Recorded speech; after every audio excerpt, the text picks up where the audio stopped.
ସମସ୍ତଙ୍କୁ ପ୍ରଭୁ ଯୀଶୁଙ୍କର ବହୁମୂଲ୍ୟ ନାମରେ ମୋର ଆନ୍ତରିକ ନମସ୍କାର। ଖ୍ରୀଷ୍ଟରେ ପ୍ରିୟ ଭାଇ ଏବଂ ଭଉଣୀମାନେ, ଜୋଏଲ ଭବିଷ୍ୟତ ବକ୍ତାଙ୍କ ଦ୍ୱାରା ଲିଖିତ ଏକ ଭବିଷ୍ୟତବାଣୀ ସଫଳ ହୋଇଅଛି। ପବିତ୍ର ଧର୍ମଶାସ୍ତ୍ରରେ ଲେଖାଯାଇଥିବା ଅନେକ ଭାବବାଣୀ ମଧ୍ୟରୁ କିଛି ସଫଳ ହୋଇଅଛି ଏବଂ ଆଜିର ଭିଡ଼ିଓରେ ଆମେମାନେ ଯାହା ବି ଦେଖିବା ତା ରିସେଣ୍ଟଲି କିଛି ଦିନ ତଳେ ଏହି ଭବିଷ୍ୟତବାଣୀଟି ସଫଳ ହୋଇଅଛି, ଯାହାକୁ ସାରା ଦୁନିଆ ଦେଖିଅଛି।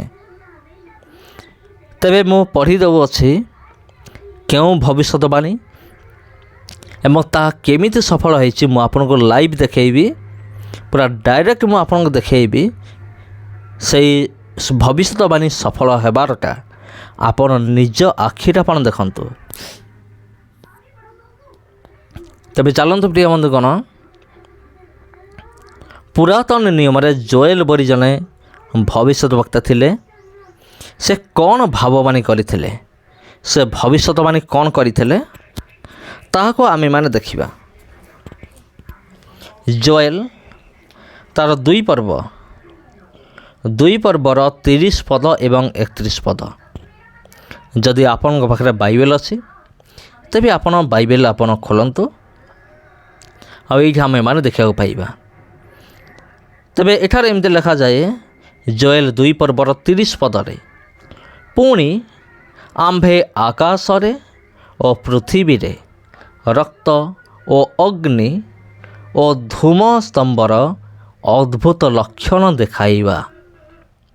31 ପଦ, ସଦାପ୍ରଭୁଙ୍କର ମହତ ଓ ଭୟଙ୍କର ଦିନର ଆଗମନର ପୂର୍ବେ ସୂର୍ଯ୍ୟ ଅନ୍ଧକାର ଓ ଚନ୍ଦ୍ର ରକ୍ତ ହୋଇଯିବ। ଜୋଏଲ ଭବିଷ୍ୟତ ବକ୍ତା ଯେଉଁ ଭବିଷ୍ୟତବାଣୀ କରିଥିଲେ ତା ରିସେଣ୍ଟଲି ସଫଳ ହୋଇଅଛି। ପୃଥିବୀର ଏମିତି କିଛି ଦେଶ ଗୁଡ଼ିକ ରହିଅଛି, ସେ ଦେଶଗୁଡ଼ିକର ଆକାଶ ସମ୍ପୂର୍ଣ୍ଣ ରୂପେ ପୁରା ରକ୍ତବର୍ଣ୍ଣ ହୋଇଯାଇଛି। ଆଉ ଅନେକ ଲୋକମାନେ ସେମାନେ ଭୟର ସହିତ ସେମାନେ ପରମେଶ୍ୱରଙ୍କର ଉପାସନା କରିବା ଆରମ୍ଭ କଲେଣି। ଆଉ କିଛି ଲୋକମାନେ ସେମାନେ ଏହି ସମସ୍ତ ବିଷୟ ଦେଖି ସେମାନେ ପ୍ରଭୁଙ୍କ ଆଡ଼କୁ ଫେରିବା ସେମାନେ ଆରମ୍ଭ କଲେଣି, ଯେଉଁଟାକି ଏକ ଖୁସିର ବିଷୟ ଅଟେ। ତେବେ ଖ୍ରୀଷ୍ଟରେ ପ୍ରିୟ ଭାଇ ଏବଂ ଭଉଣୀମାନେ, ଚାଲନ୍ତୁ ମୁଁ ଆପଣଙ୍କୁ ଡାଇରେକ୍ଟ ଲାଇଭ୍ ଦେଖାଇବି, ବା ଆପଣ ଡାଇରେକ୍ଟ ଦେଖନ୍ତୁ ଏ ଭବିଷ୍ୟତବାଣୀ ଗୁଡ଼ିକ କେମିତି ସଫଳ ହେଲା। ତେବେ ଏଇ ଯେଉଁ ଭିଡ଼ିଓ କ୍ଲିପ୍ ରହିଅଛି ତା ସାଉଣ୍ଡ ଗୁଡ଼ିକ ମୁଁ ମ୍ୟୁଟ୍ କରିଦେଇଛି। ମ୍ୟୁଟ୍ କରିବାର କାରଣ ହେଉଛି ହୁଏତ କପିରାଇଟ୍ କ୍ଲେମ୍ ଆସିପାରେ, ଆସିଲା ମାନେ ବହୁତ ବଡ଼ ପ୍ରୋବ୍ଲେମ୍ ହୋଇଯିବ। ସେଥିନିମନ୍ତେ ସାଉଣ୍ଡକୁ ମୁଁ ମ୍ୟୁଟ୍ କରିଦେଇଛି। ଆପଣ ଦେଖନ୍ତୁ ବିଭିନ୍ନ ଦେଶର ଆକାଶ ଗୁଡ଼ିକ ଆପଣ ଦେଖନ୍ତୁ କେମିତି ରକ୍ତବର୍ଣ୍ଣ ହୋଇଯାଇଛି। ଚାଲନ୍ତୁ ପ୍ରିୟ ବନ୍ଧୁଗଣ, ଆପଣ ଭିଡ଼ିଓକୁ ଦେଖନ୍ତୁ, ତାପରେ ଆମେମାନେ ଆଲୋଚନା କରିବା।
ତେବେ ଖ୍ରୀଷ୍ଟରେ ପ୍ରିୟ ଭାଇ ଏବଂ ଭଉଣୀମାନେ, ଆପଣମାନେ ଏ ଭିଡ଼ିଓ କ୍ଲିପ୍ ଆପଣ ଦେଖିଲେ ବିଭିନ୍ନ ଦେଶର ଆକାଶ ଗୁଡ଼ିକ କେମିତି ରକ୍ତବର୍ଣ୍ଣ ହୋଇଯାଇଛି। ହଁ ପ୍ରିୟ ବନ୍ଧୁଗଣ, କେମିତି ରକ୍ତବର୍ଣ୍ଣ ହୋଇଯାଇଛି।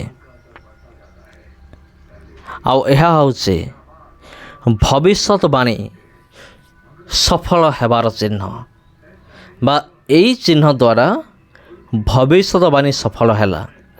ଜୋଏଲ ଭବିଷ୍ୟତ ବକ୍ତା ଯେଉଁ ଭବିଷ୍ୟତବାଣୀ କରିଥିଲେ ପୁରାତନ ନିୟମରେ, ଜୋଏଲ ତା'ର 2 ପର୍ବର 30 ଏବଂ 31 ପଦରେ, ଆଉ ଏହି ଭବିଷ୍ୟତବାଣୀ ସମ୍ପୂର୍ଣ୍ଣ ହେଲା ବା ସଫଳ ହେଲା। ଯଦି ଆମେ ପ୍ରଭୁ ଯୀଶୁଖ୍ରୀଷ୍ଟଙ୍କ ଜୀବନକୁ ଯଦି ଆମେ ଦେଖିବା, ପ୍ରଭୁ ଯୀଶୁଖ୍ରୀଷ୍ଟ ମଧ୍ୟ ମାଥ୍ୟୁ ଲିଖିତ ସୁସମାଚାରରେ ଶେଷ କାଳ ବିଷୟରେ ସେ କହିଥିଲେ। ଯେତେବେଳେ ଶିଷ୍ୟମାନେ ଆସିକି ପ୍ରଭୁ ଯୀଶୁଖ୍ରୀଷ୍ଟଙ୍କୁ ପଚାରୁଛନ୍ତି, ହେ ଗୁରୁ, ଆପଣଙ୍କର ଦ୍ୱିତୀୟ ଆଗମନ କିପରି ହେବ, ଆମେ କେମିତି ଜାଣିବୁ, ଆମକୁ କୁହନ୍ତୁ। ତେବେ ପ୍ରଭୁ ଯୀଶୁଖ୍ରୀଷ୍ଟ କହୁଛନ୍ତି, ମନୁଷ୍ୟ ପୁତ୍ର କେବେ ଆସିବେ ତାହାଙ୍କୁ ମଧ୍ୟ ଜଣା ନାହିଁ। ମାନେ ପ୍ରଭୁ ଯୀଶୁ କେବେ ଆସିବେ? ପ୍ରଭୁ ଯୀଶୁ କହୁଛନ୍ତି, ମୁଁ ମଧ୍ୟ ଜାଣିନି ମୁଁ କେବେ ଆସିବି, କିନ୍ତୁ ପିତା ଜାଣନ୍ତି। କିନ୍ତୁ ତୁମେମାନେ ଜାଣିବ, ଲକ୍ଷଣ ଗୁଡ଼ିକ ତୁମେମାନେ ଦେଖିବ। ସ୍ଥାନେ ସ୍ଥାନେ ଦୁର୍ଭିକ୍ଷ ହେବ, ମହାମାରୀ ହେବ, ରାଜ୍ୟ ବିପକ୍ଷରେ ଉଠିବ, ଦେଶ ବିରୁଦ୍ଧରେ ଉଠିବ। ତୁମେ ଯୁଦ୍ଧ ଏବଂ ସଂଗ୍ରାମର ଜନରବ ଶୁଣିବ। ସ୍ଥାନେ ସ୍ଥାନେ ଭୂମିକମ୍ପ ହେବ। ଏ ସମସ୍ତ ବିଷୟ ହେଉଅଛି। ଆଉ ଏ ବିଷୟ ପ୍ରଭୁ ଯୀଶୁ କହିଥିଲେ ଯେ ସୂର୍ଯ୍ୟ କ'ଣ ହେବ? ଅନ୍ଧକାରମୟ ହେବ ଏବଂ ଚନ୍ଦ୍ର ରକ୍ତମୟ ହେବ। ଆଉ ବିଶେଷ କରି 30 ପଦ ହେଉଛି ଆମ ପାଇଁ ଗୁରୁତ୍ୱପୂର୍ଣ୍ଣ। ଆଜିର ବାକ୍ୟ ଅନୁସାରେ ଆମ୍ଭେ ଆକାଶରେ ଓ ପୃଥିବୀରେ, ଆକାଶରେ ମଧ୍ୟ ଏବଂ ପୃଥିବୀରେ ମଧ୍ୟ କ'ଣ କରିବେ? ପ୍ରଭୁ ରକ୍ତ ଓ ଅଗ୍ନି ଓ ଧୂମସ୍ତମ୍ଭର ଅଦ୍ଭୁତ ଲକ୍ଷଣ ଦେଖାଇବା। ରକ୍ତର ଲକ୍ଷଣ ଦେଖାଯିବ ଆକାଶରେ। 30 ପଦ ଅନୁସାରେ ଆକାଶରେ ରକ୍ତର ଲକ୍ଷଣ ଦେଖାଯିବ, ଯେଉଁଟା ଆପଣ ଟିକେ ପୂର୍ବରୁ ଆପଣ ଦେଖିଲେ।